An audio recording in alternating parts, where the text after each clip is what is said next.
Hello and a great day to you. Excited that you are on today's podcast. Welcome to SheCEO Inspires. Here with your girl, Yakinea Marie. We are excited. I am excited. Well, when I say we, the Holy Spirit is my partner.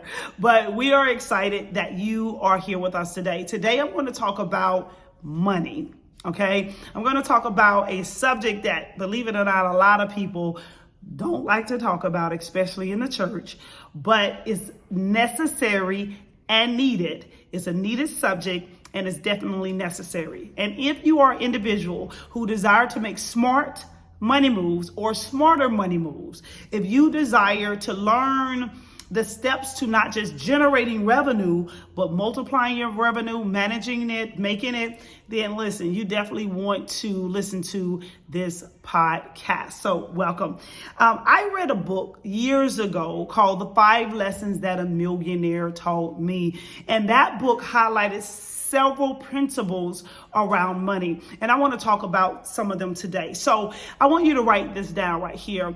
In order for you to take responsibility for your money, you must know what your money is doing, where your money is coming from, where your money is going, and how much money you actually have.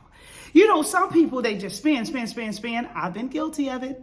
They just spend. They don't know where their money is going. They spend $500 on nothing and have no clue that they did it. Okay. And so they have no track record, nothing that's tracking their profits, their losses, their expenses, their income at all. So let's start with number 1. How much money do you have? I'm talking about in all of your mini accounts, the money you got hidden under your mattress, the money you have buried in your backyard. You're like, what? Some people do that. The money you have in your safe, the money that, how much money do you have right now? How much money do you have? How much? Now, where is your money coming from? Where is your money coming from? Is it coming from investments? Is it coming from child support, alimony? Is it coming from passive income from different products and services? Is it coming from, where is your money coming? Is it coming from a paycheck? Where is your money coming from? I'm not just talking about personal income. I'm also talking about business income. It could be ministry income. Whatever, where is your money coming from? Now, where is your money going? It doesn't matter if you spend 10 cents on a piece of candy. Where is your money going? You understand? Sometimes it is one of our least favorite subjects to manage money. I mean, sometimes we just don't get a bookkeeping system that tracks your expenses and even your income. You have QuickBooks, Outright was one of them, but they don't exist anymore. All right. And so there's another one called, just look them up. Okay. Go to Google search bookkeeping systems. And sometimes you don't mind getting a spreadsheet and keeping up with your own revenue in and revenue out. But there are some systems that make it really simple for you. If you just connect your accounts to them, it'll keep track for you. And you can itemize it. You can categorize it, all of that.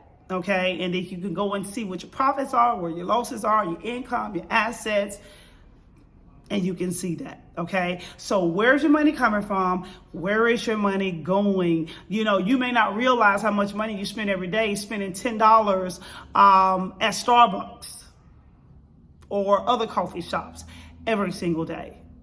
And I remember my mother, my biological mother, who she's deceased now. She died in 2008. God bless me with a godmother. So I call her my mom. People, when they see us, they like, that's your daughter. They like, that's your mom. I'm like, so God blessed me to meet her actually the year that my biological mom passed away. So I've been blessed with 2 mothers.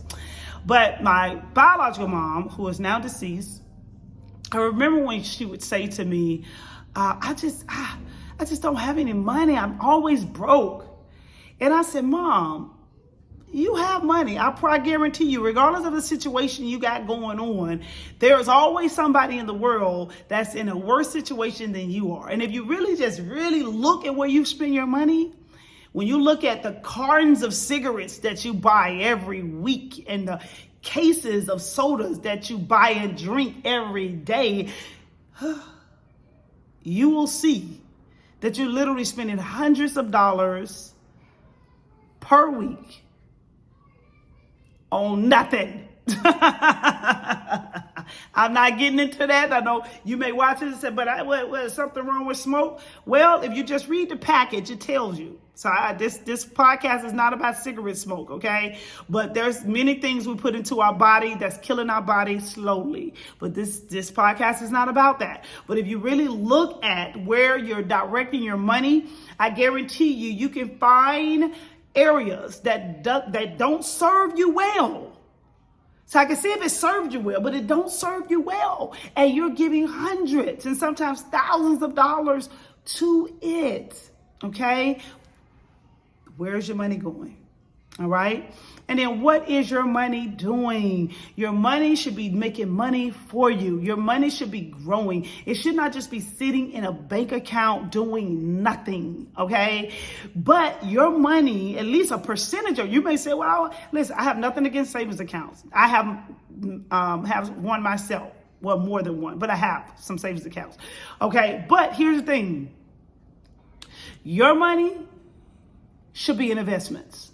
You should have a portion of your money in investments, whether that's paper assets, whether it's stocks, whether that's real estate, whether that's other businesses, whether that's precious metals, silver, gold, other precious metal. Your money should be somewhere making some money for you.